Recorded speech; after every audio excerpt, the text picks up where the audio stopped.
79 वर्षीय सुभाष बोधे पोहोचले। या आजोबांनी पिंपरी चिंचवड पालिकेच्या प्रशासक काळात झालेला कारभार मांडला। बोधे कुटुंबियांच्या घरासमोर पालिकेनं रस्त्याचं केलेलं काम, त्यातून झालेला त्रास आणि मिळालेली उत्तरं या सगळ्याची आजोबांनी अजित पवारांसमोर कथा मांडली।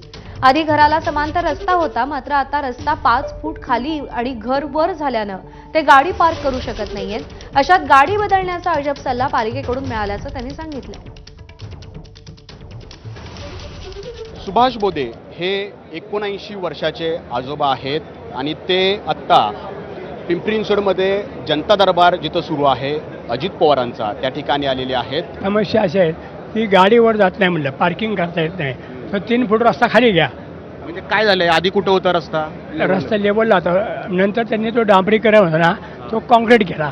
तो कॉन्क्रीट केल्यानंतर 5 फूट खाली खोदलं आणि त्याच्यावर 1 फूट फक्त टाकलं। मग आम्ही त्यांच्या त्या ह्याच्यामध्ये गेलो, दर सोमवारी त्यांची मी ह्या मीटिंग प्रभागमध्ये, तर त्यांनी आम्हाला उत्तरं काय दिली की ही गाडी विकून टाकायचं, चढत नसेल तर दुसरी द्या। मी म्हणले ही गाडी घेऊन जा, जी गाडी वर चढते ती आम्हाला द्या। काय म्हणजे अशी उत्तर देता काय देऊ नये म्हणलं, होत नाही तर सोडून द्या, आणि जर नसेल तर मला मी वरती कळवतो। पण आता काय, हे प्रशासक जर असल्यामुळे आमचे कामच काय होत नाही। नगरसेवक जर असते तर त्यांच्याकडे आम्ही कामं करून घेतली असते ना, तर नगरसेवकांना काय अधिकार नाही कुठलाच।